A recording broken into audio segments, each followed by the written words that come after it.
Karibuni sana as we embark on our first episode of the continuous podcast that we've been having. And today we are going to bring our focus in the area of skill. We are focusing on the skill area. How can skill be able to help you in your business as a Christian who is also an entrepreneur? Remember, what we do here is biblical entrepreneurship. So in that area, how is skill important? And our key text today is in the book of Ecclesiastes, chapter number 10, verse number 10. And it says, if the axe is dull and its edge unsharpened, more strength is needed, but skill will bring success. So as we try bring this and break it down, we are going to have Mr. Kingori who is going to take us through it. Karibu sana. Yeah, thank you. Yeah. You can That's, come into, it's actually one of, I don't know how many favorite verses I have in the Bible, but I love it. I memorized it a long time ago. If the axe is dull, its edge and sharpened, more strength is needed. But skill brings success. So when I think about the difference between a dull axe versus a sharp axe, man, the difference is huge. It's huge, very. I remember, I'm not sure, but I think it's a former U.S. president who was asked if he's given maybe 10 hours to cut down a tree, how he would approach it. And I think he said something to the effect that he would spend 9 hours sharpening the axe, and then the last hour just chopping down the tree. And that's profound. It's very phenomenal. I'm sure that was not a literal thing that he did or he would have done, but it just goes to say why and how it is important to sharpen your skills. I think today what we are doing, and this is probably just checking in on our audience to see how they are faring on, especially those who made resolutions in the beginning of the year. How are those resolutions coming along? And one of them may be to pick up a new skill, which is something that I always encourage people, because I have experienced what picking up a new skill can do to you. It can just greatly alter the path of your life. But not just that. It might not be picking up a new skill necessarily. Even in an area of operation where you're in, are you seeking to improve yourself? Are you seeking to get better, to improve your skills so that you can become more efficient at doing what you do? And I think it's a very profound area, and there are things we will look at today, whether it's acquiring new skills and how you do that, or whether it's just improving yourself and getting better at what you do. Oh, nice. Yeah. So actually, as I was reading the scriptures, I came along the Message Bible, which is a version of the Bible that has always been very interesting. It says, remember, the duller the axe, the harder the work. Use your head. The more brains, the less muscle. Exactly. So this is fascinating in the way he actually brings it to us. That the more brains, the less your muscle. Yes. The more brains, the less muscle. Yes. Yeah. So it takes us to the place where you need to use your brains more than your muscle. And I think it still emphasizes on the point of improving on the skill. The more skilled you are, the less harder you have to work. So I think we can begin by just bringing out what is a skill and I think the passage, especially from the Message, is spot on in the sense that there are two dynamics that have been introduced in that scripture. Using your brain, which is sharpening your skill level, vis-a-vis using actual strength to do something. And maybe the best way I can relate that with my own experiences. Growing up in Africa, swimming pools were not common back in the day. A lot of us probably learned how to swim in rivers rather than swimming pools. But I grew up in a place that we didn't have rivers and we didn't have swimming pools. There were probably 2 pools in my hometown, and Wow. those who are all in membership clubs. So we didn't. So that goes to say that I didn't learn how to swim as a child. But when I was probably, I think, about 35 years, I decided that I wanted to know how to swim. Of course, you'd go out to a swimming pool, and then you were confined to the shallow side and just standing in the water. But really admiring the skill that I was seeing, especially for the proficient swimmers, as they were doing their laps, oscillating between the shallow and the deep end. And I desired that. So one day I decided, this is something worth trying. And so I enrolled in a training program teaching me how to swim. But if you've ever gone and seen some of these novice swimmers, they're just beginning, they can float and maybe make a few strokes. If you look at the trajectory as they swim, man, they leave behind a lot of, white foam because of all the energy that they're using. You probably think that the more you beat the water, the more you will stay afloat, or the faster you will move. But if you look at a skillful swimmer, you can hardly tell a few seconds after they have, swum past you, that there was anything in the water, because it's very gentle, very sleek. It's just cutting the water and moving very gracefully, and that's what happens. So the more skillful you are, if we were to use the analogy of swimming, the less effort you actually need to use, because you're very graceful in how you're doing. So think about any skill that you have picked up, whether it's riding a bicycle or driving a car, using a computer. We always pick up new skills, some that we are aware, others that we aren't. But the more skillful we become, the less effort, the less even mental energy goes into it. Some of this become what we call conditioned reflex, that you can actually just do it without even thinking. And that's what happens. So I think as we start, this is just to demystify the whole idea that picking a new skill is hard. We do it all the time. We do it all the time, whether we are aware of it or not. But we have picked up so many skills along the way. So it shouldn't frighten us to imagine that here I go picking up a new skill, that it's going to be very difficult. It's something that we are wired to do, to pick up a new skill. Yeah, nice. So I think skills are basically, I don't know, how will you define a skill? Maybe as we proceed, I would really love to know how you'll describe it. Is it a line of, when we speak about a skill, people will look at maybe the line of work that we are working on, and they might look at many other aspects. But what is that skill that we are talking about today? I think a skill is know-how. So we do a lot of things in our day-to-day lives, and some of the things we really know how to do very well, others we don't. So the ability or the know-how, knowing how to do something. So whether it's cooking, cooking is a skill, and then there is a spectrum. There are people who are extremely good at cooking, others are not. Right?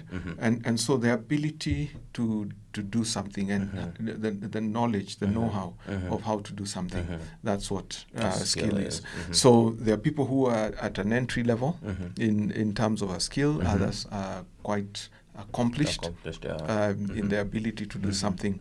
And so there is that whole spectrum. So what we are saying is,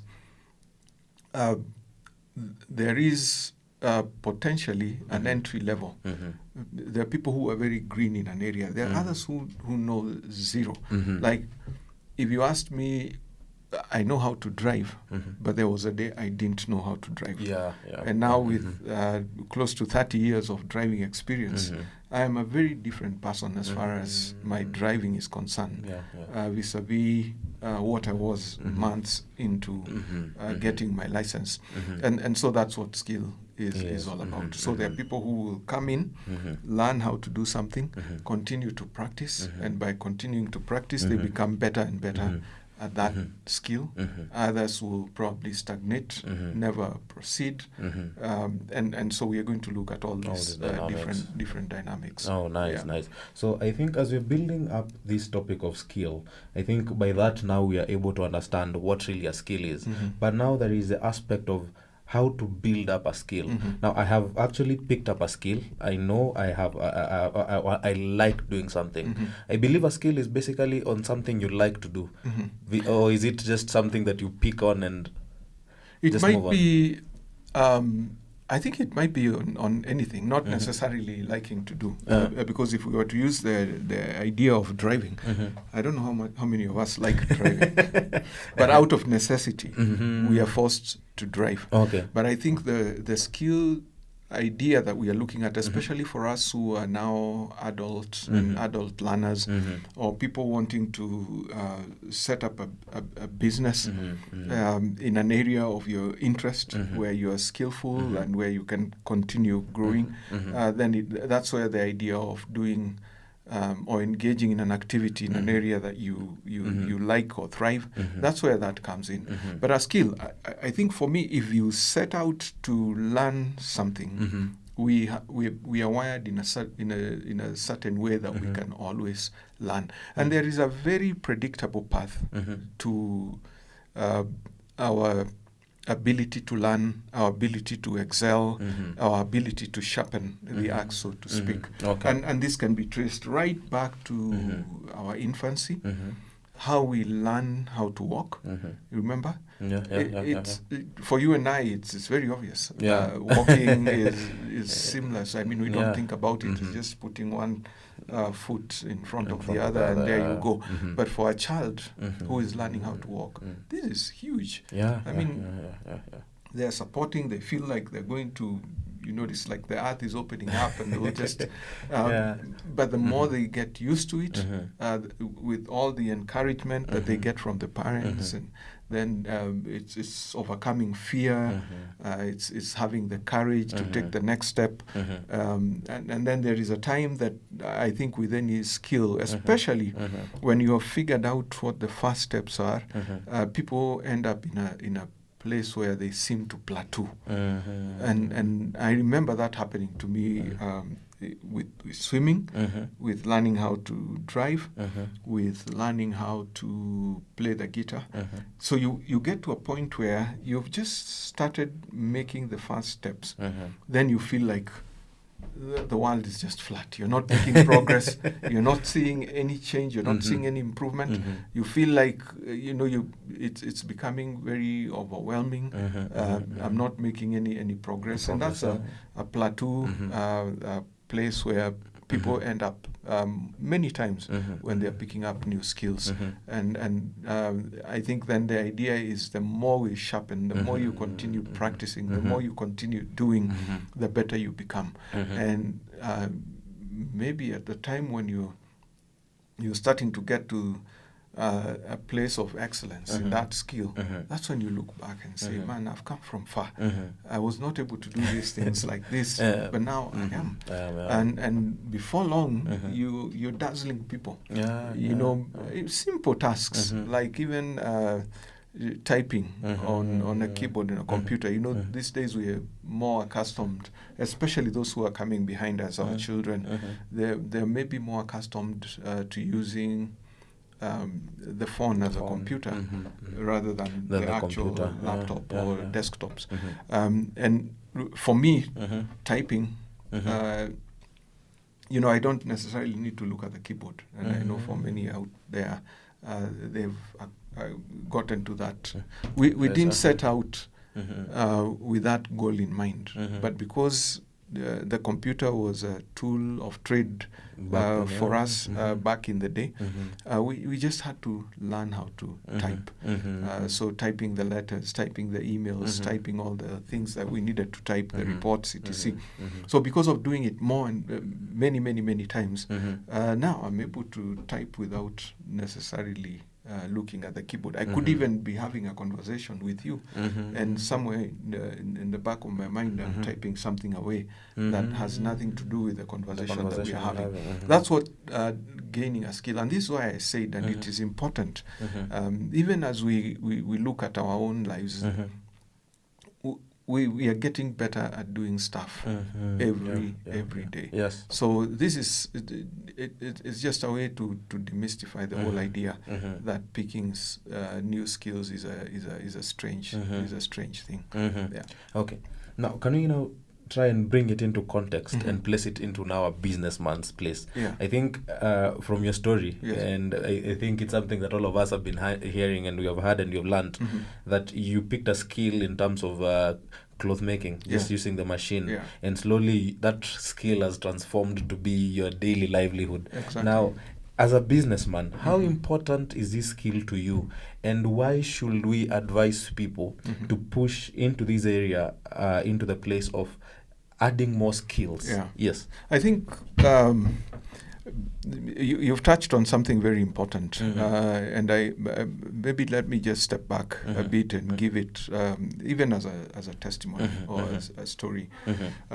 Today, my wife and I, we run a couple of businesses, and that's basically our mainstay in terms of how we are resourced, how we provide for our family. By the time both of us were hitting 40, I'm 2 years older than my wife, we had not started in the skills or in the areas of profession that are feeding us today. We had not started. We were even clueless that we would end up there, because it wasn't until I was 45 that I decided to go to a dressmaking school. And ideally, I was looking to gain the skills in dressmaking, and I just thought maybe it would be cool if, as a father, I make a dress for my daughter. I have 3, so I was looking at making dresses for them, and that's what motivated me. Motivated me because, and this is important, even as we start now drawing lessons about picking up skills.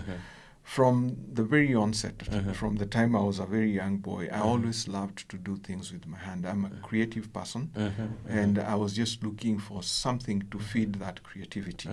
And dressmaking, fashion design is one way of doing that. Now, I didn't have the ability back in the day to go to a college and pursue fashion and design or something like that, because there was an expectation back then that you went to school and went to college to get a professional degree that would then usher you into the job market where you get the real jobs. And the crafts back then were not paying much.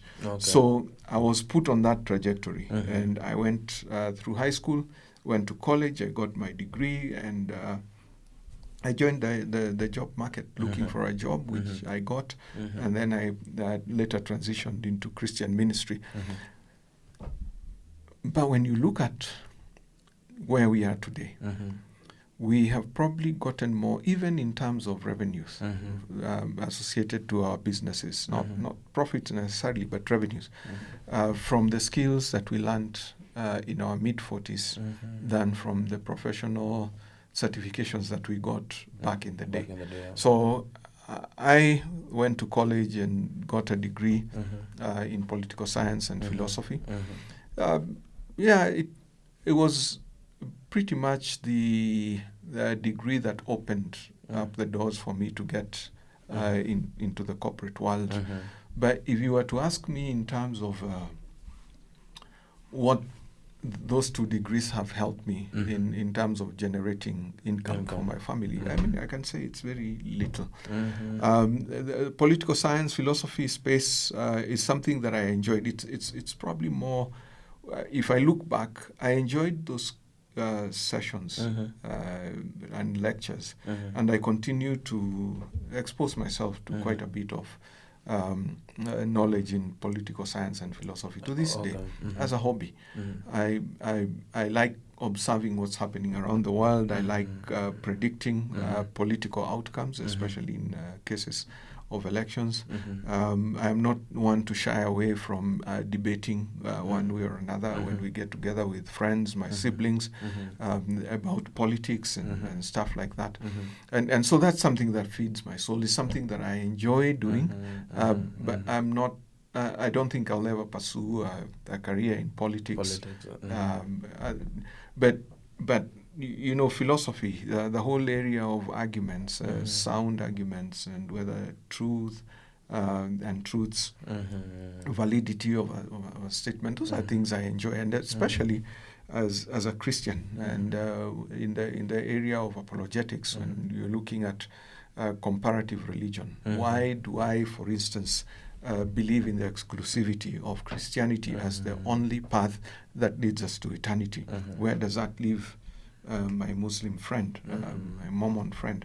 And I can engage because I've looked at the Quran to a certain extent, and the belief systems that these other faiths profess. And I can put up an argument and say there is a case that I can build for Christianity as the only way to the Father. And now, not just basing it on the words of Christ himself, because he said he is the only way to the Father. I believe he is the only way to the Father. And that's why I am a Christian, and that's why I would invite anybody else to consider Christianity if you care about eternity and the afterlife. So that's where philosophy and political science come in. I admire Jesus as a philosopher. I like to read not just the scriptures or the gospel to get the truths of my faith, but I like to observe him as a participant in a theater of sorts, and how he engaged with his opponents, how he engaged with the Pharisees, with the Sadducees, the teachers of the law, and how he answered questions, how he asked questions, thought-provoking questions, in response to other questions. The whole area of the parables, and how he coined those stories in a very creative way, very thoughtful, to hammer down or to drive home a point. He was a philosopher by excellence. I think the greatest that has ever lived. So I appreciate all that, but that is something that I don't use for my day-to-day provision. So, and what happened for me, and how I picked up that skill, and this is why I would really like to encourage, especially people who feel stuck in we call it the rat race, trying to go up the corporate ladder, where people who typically experience Monday blues, that Monday comes around and you're just feeling, oh man, not again, another week, I'm going to work, I'm not thriving, I'm not enjoying. The kind of work you're doing does not feed you as a person. I would really like to encourage you to go back and really have a conversation with yourself and ask the question, what feeds me? Because the thing that feeds you, God gives us talents. He gives us, he builds us up in a certain way that we are different. And the things that I like are not the things that you like. There are things I can do from morning till the cows come home, while somebody else will probably look at that and say, wow, this doesn't make sense. Go back and look at the things you enjoy to do, the things that you're gifted at, things that you use while other people use a lot of effort to do those things. Maybe for you, it's almost second nature. It's something that you can do without too much thought. And try and get something, because these gifts that we are given, they are primarily to serve God's other children, right? And then God gifts other people in a different way so that they are able to serve me. And as long as we are serving God's other children, solving a problem for them and serving them, then there is provision that will come your way, because then they can exchange the substance that they hold, the money or whatever it is, for the service that you are offering. So being a creative, when I decided to go back to school, and I call it school, but it was just basically a very low level, probably without even certification, not a certified school, but to pick up the skill of dressmaking. That is what ushered me into working with sewing machines. And so I started learning. And I can tell you how, I talked about plateauing. Maybe even before you get to a level of plateau. We talk about a steep learning curve. My encounter with the sewing machine was just something else. You don't even know how much force to exert on the pedal. And you have this sense that you just need to step on it. And being an electrical machine is just I look back at that experience. I almost gave up, but I also know the secret to this thing is holding on and doing it again and again and again and again. And so it was quite an experience trying it out and sewing khaki papers, trying to get the stitches going straight, even threading a machine. That was like a whole science lesson that I learned. This is how you look, this is how you check for the tension, this is how you thread the needle. But the more I did it, the more it became very obvious, and the fact that I was able to buy a sewing machine and put it at home and was doing it every single day, it became very easy. Today, I can thread the machine without any problem. Sometimes I even find myself dialing the tension thing without even knowing what the tension is like, because I have a sense that this is we probably need to adjust the tension upwards or downwards. So it becomes very easy with time.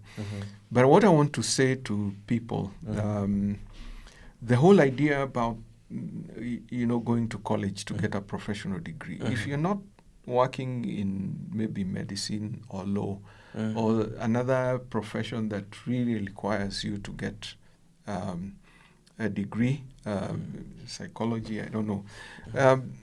A lot of people will end up in very different spaces than what they went to school for. And I want to imagine, like now we have our son who is engaged in videography, photography, having a sort of production company. What would have happened to him if he maybe started at the time he was going to high school to just do this stuff? So good. Yeah. He's still good because he's learning on the go. But I think we really need to critically look at what we call education and what education is. And if we can be able to generate skills and have these skills that can feed us for a lifetime, or maybe you can pick up a new skill at a later point, I think that would probably be more important.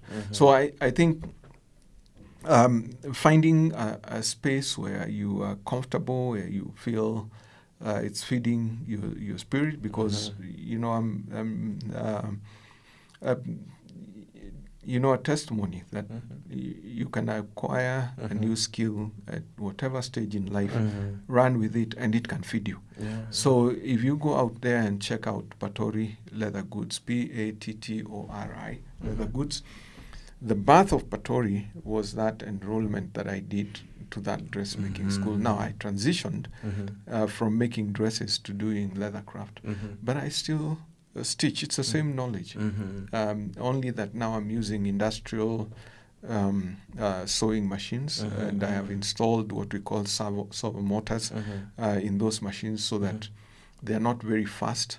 You can do a stitch at a time very slowly, because unlike fabric, when you prick a hole on a leather medium, that hole is there permanently. There is no way the fibers are going to come back and sort of conceal. So we need those servo motors, so that you you're very carefully stitching where you're going. So it really doesn't matter what skill it is, but these skills can actually feed you. Even some rudimentary things like even driving. You know, there are people who drive as a career. They're chauffeurs. Yeah. And they picked up the skill without knowing what it was going to do.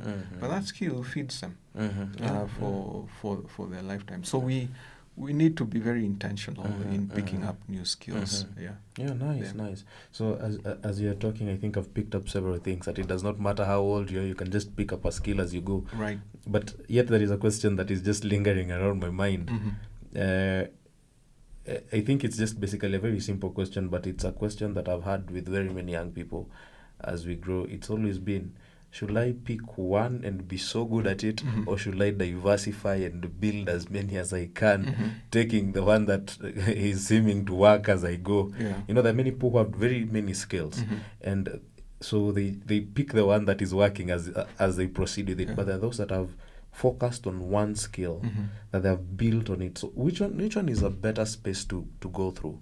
I think this depends on individuals. There are people who are great at even multitasking when we're talking about doing tasks right here, and others whose minds are fixated and they only do one thing. Now, let me use entrepreneurship as an example when we're talking about this. Now, it depends on what you want to use the skills for. Okay. Some are just for your own entertainment. If you're not a professional golfer, you can pick up the skill of golfing and grow with it, or playing tennis or whatever. That's a skill that you picked up, but you're not necessarily expecting that skill will feed you. And that skill, the more you get at golf, does not preclude the opportunities for you to be good at other things. So it really depends. If we are talking about skills, professional skills, sometimes there is a level at which having multiple skills helps you. Now, if you're in a space like this one, if the more we are running a podcast, the more I'm able to maybe understand and know the whole deal with cameras and microphones, maybe doing a bit of editing here and there. That's all very helpful because these are skills that I'm gaining that are supportive of the main thing that I do. But I think as far as mastery is concerned, where you become really, really good, really, really efficient at something, it's probably a preserve for one or two skills that you can gain and develop. Now, there is a difference between becoming skillful at something like what I do with leathercraft. As a leather craftsman, I'm skillful, but I have made it my point in bringing together a team of people who are more skillful than I am. Always getting people who are better than you at doing something, because then they become my company, and they pull me up as far as my skill level is concerned. So the more I hang around with these guys, the better I become at leather crafting. Okay, then as a craftsman, because I still go to the workshop every once in a while, and I actually are part of the production team. We have a general manager who assigns us work, and so when I'm in the workshop, I'm assigned work like any other. We call them fundis. I'm assigned work like any other fundi, but that is despite the fact that I own the company. My wife and I jointly own the company.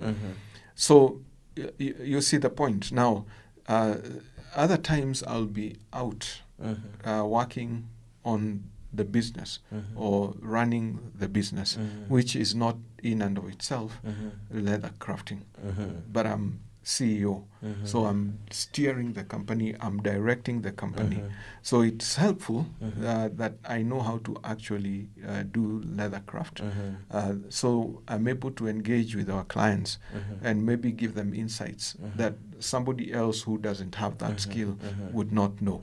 So I'm able to guide my clients. I'm able to talk to them about caring for leather. I'm able to distinguish between what is leather and what is not leather. And so that really helps. So my sense is, responding to your question, there is no limit to the number of skills that you can have. Remember, we talked about walking is a skill. Driving is a skill. Cooking is a skill. And we have all these skills because we use them for our daily life. But now there are certain skills like public speaking or like even writing, becoming a better writer, that we have to be very intentional in growing. And we can use those skills in serving God's other children. And through that, we can also get some revenue coming our way. Okay. Now, can we now look at the place of God in all of the skills? I think at times people think serving God, you just have to know how to read the Bible, but there are skills also in that area. But as we look at this, I think from God's eye, the fact that it's in Scripture, learning that every Scripture is God-breathed, there is a place that God desires these skills to be helpful to us and towards also Him as God over us. So what is the place of Him in the area of skill? I mean, God created us. He's the one who wired us. He made me wonderfully, fearfully made, and he put in me everything that is in me. I maybe let's look at, if you really want to talk about the skill, you go back to the time that God desired to have a place made where He would meet with humanity. Okay? So He was giving instructions. But importantly, as He was giving instructions on constructing a place for Him to meet with the people, He singled out two people. There was a gentleman called Bezalel, who we find in Exodus, I think it's chapter 30. And he also mentioned by name a second gentleman, or Holiab. And he said of these people that I have blessed them with all manner of skills. Skills in wood, in metal, in garment. He specifically talked about them. And he said, I have put my spirit in them, the Holy Spirit. In fact, that's the first time we see anybody on earth being filled with God's Spirit. And he talks about the spirit of skills. So it is God who deposits these things in us. And so Moses was directed to those individuals because they were very gifted, they were very efficient as builders, as creators, as creatives. So this is my sense that, as a Christian, we know we live in a very interesting polity. Where I don't want to call them two principles, but on the one hand, there is God, and on the other hand, there is the enemy. And in John 10:10, Jesus gave a very interesting contrast between those two. He identified the enemy and said, but the enemy comes to kill, steal, destroy, but I have come to give you life and give you life in abundance. So, while there are certain gifts that you receive from God innately, there are certain strongholds that the enemy introduces. And the idea of the strongholds is to kill the gift that God has deposited in you. Okay? So that's why when you're looking at it from the gift side of things, your gifts are not necessarily my gifts.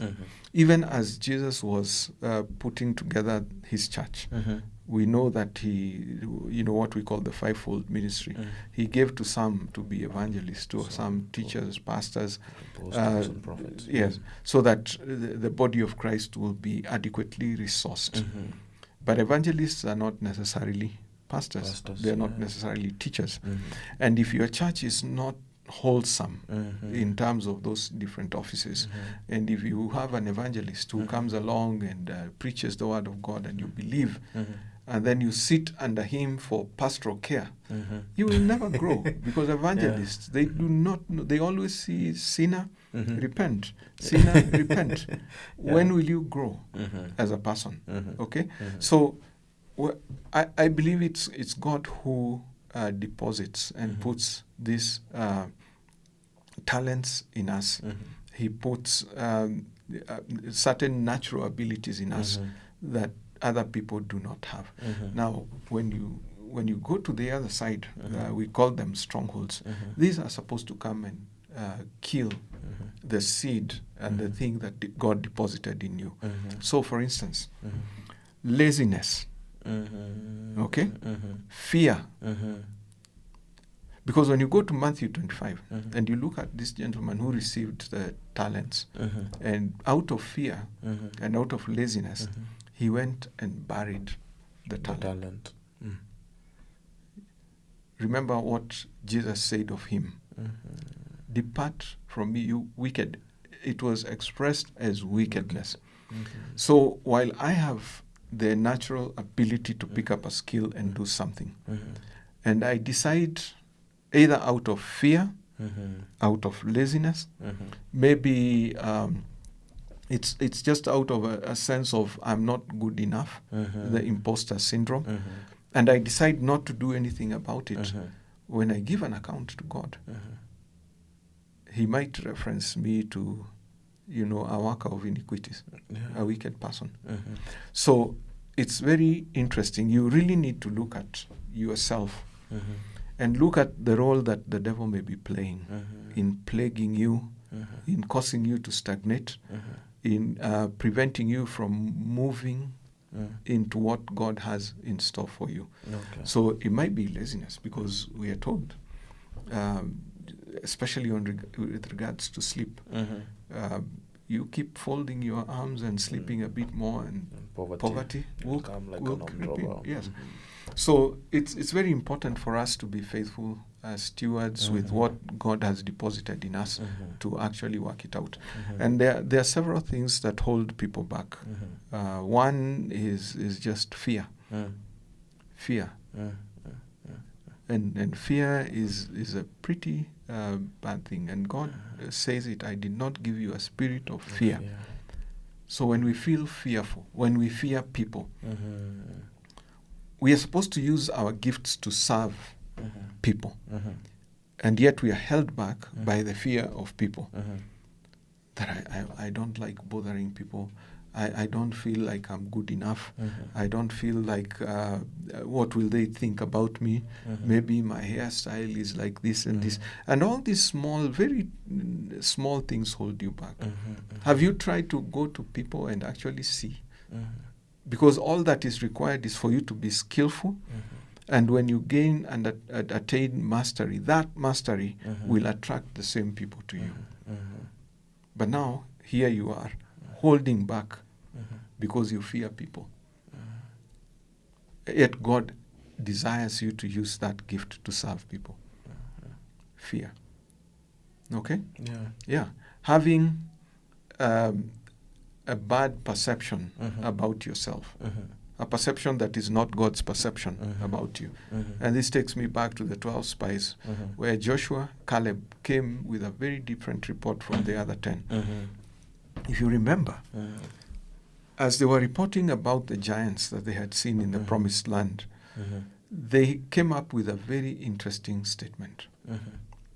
They went and projected themselves outwards, beyond themselves, and started looking at the giants, entered into the mind of the giants, and made a conclusion that we looked like grasshoppers in the eyes of the giants. Now, that's not what the giants saw. But these guys saw what they saw, and based on their fear and that perception of feeling inadequate, they decided that the giants actually see us as grasshoppers, and so we cannot advance to the promised land. And this is something that God had set out for them to go and conquer at that particular time. How many times do we see ourselves as grasshoppers before people out of fear? How many times do we do that? And when we bow to that fear, and we hold back from being our best, when we then don't exert our efforts, our energy to become better, I know we are going to give an account. We are definitely going to give an account. And there are many people who are very, very, very gifted, but out of laziness, out of lethargy, out of fear, or for whatever other reason, they decide not to step out. If I did not step out, and I can tell you for a fact, when I look back at the items I first made, I even wonder where I got the courage to sell them. Because I am way better now at leathercraft, and I know what a quality item is. But I didn't know enough back then to know this is good or this is bad. I just felt good that I had created something, and I put it out to the market, and people bought. People bought. If I did not step out, where would we be today? If my wife did not step out and go out and start her hair restoration practice, where would we be today? So we need to take that first step. Just like we looked at the analogy of the child learning to walk, you have to take that first step. And that step has to be a bold step. It has to be backed with courage, with encouragement. And that's why I love doing what we are doing here today.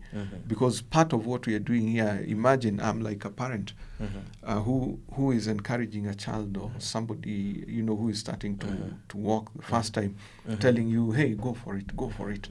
It doesn't hurt. It might, you may slip and fall, but you can suddenly get back up and proceed. That's exactly what we are doing in this ministry. We are cheering people on. We are encouraging people to get started. If you feel entrepreneurship is your thing, how many people are out there, would-be entrepreneurs, who out of fear or different objections, I don't have the capital, I don't have this, continue to be in spaces where yet they are denying God's other children the service that they would be offering if they had walked out in obedience and set up that business. How many people are they denying employment opportunities? How many clients or customers are they denying that very fine product that they would be making or producing? You see, it's this is all very spiritual, because God put us here, deposited those gifts to us so that we can serve His other children. Yet, in our wisdom, we decide, because of fear, because of feeling inadequate, that we are not going to do this. And I think we have another tragedy here, where when we lack focus, there are people who live to be entertained the whole day, in terms of just what we call scrolling. Right? Yeah, it's a scourge. It's a cancer of our time. Where every time we get an opportunity, we dive into the internet, TikTok, Instagram, YouTube, purely for entertainment. We are not even exposing ourselves to content that builds us. We're just there for entertainment. And you do that, you need to ask yourself, out of a day, if you have 8 hours to work, how many of those 8 hours have you literally worked? Vis-a-vis maybe sitting and doing nothing for the rest of the day. You're not going to be skillful, because skill, we become better at doing. People do it time and time and time again, over and over and over again. And if you look at people who are masters, you go back and look at their backstory. They spent hours doing the same thing over and over and over again, when they feel like it or when they don't feel like it, whether it's raining, whether it's shining. They just keep doing it over and over and over again. And that's how you become a master in your field. When you look at stories of excellence. Kobe Bryant, unfortunately, recently passed on, but what he called the Mamba mentality. It's a mentality that causes you to want to go back and to do it again and again and again and again and again. You don't get tired. And this is something that sometimes you may even end up overindulging, where we need people to stop you and tell you, hey, I think you're going too far with this. You need a bit of time for yourself. You need a bit of time for your family. You need about a bit of time for this and that. So I believe that in as much as God has deposited those gifts in us, the enemy has something to counter, so that we don't end up where God wants us to be. And that's such a tragedy. If we are going to miss out on God's best for our lives because we succumb to fear, we succumb to maybe even pain, because some of the skills, I mean, it's a painful process. But if we don't have the courage, the fortitude to keep going, we are succumbing to laziness, we are succumbing to sleep, succumbing to just lethargy and indifference. Then you look at anybody who has done great in life. There is a price to pay, and that's what going back to Ecclesiastes 10:10. That's the sharpening aspect. Sharpening. You know, how do you sharpen something? It's back and forth, back and forth.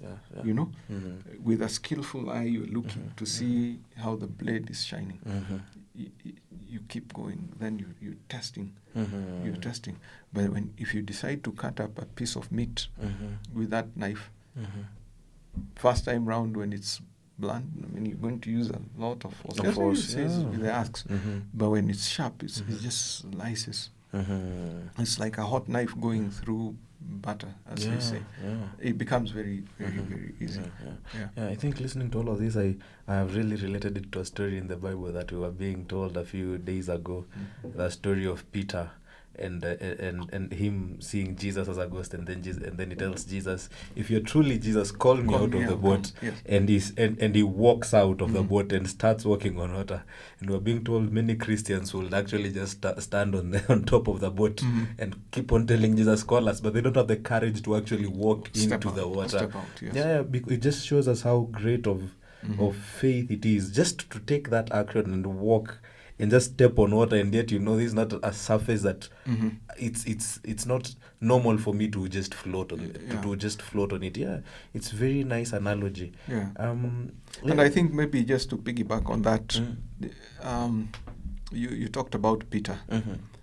Peter was an interesting character, but I think we need to become. We have been called in our faith to become Christ-like. And being able to know the enemy for who he is very important. And I cannot state this enough, that the enemy is responsible for a lot of broken dreams, a lot of books that will never be written, a lot of songs that will never be sung, because he holds you back. Because if God has deposited this ability for you to write a book, to sing a song, to produce, so that you serve his children, the enemy will come with a different story to hold you back. What Jesus did, we know that Christ's mission on earth was to come, live with us and die for us. Okay? And out of his own wisdom, Peter thought this dying piece is not a portion for Christ. So he says, there is no way we're going to let you die. And you know what Jesus did? He looked at Peter and understood what was happening, and he addressed the devil, not Peter. He said, get behind me, Satan. And that's exactly what we need to do, especially when it comes to our own growth and pursuing our destiny. Anything that holds you back.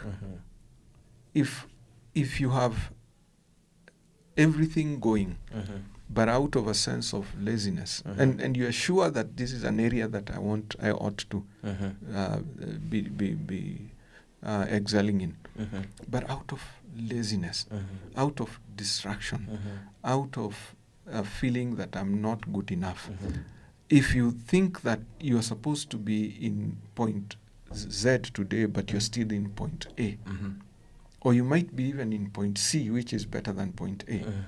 But you see, if you are giving it your best, you would probably be in K, but you're in F, and people are telling you, hey, bro, you're doing well, sister, this is great.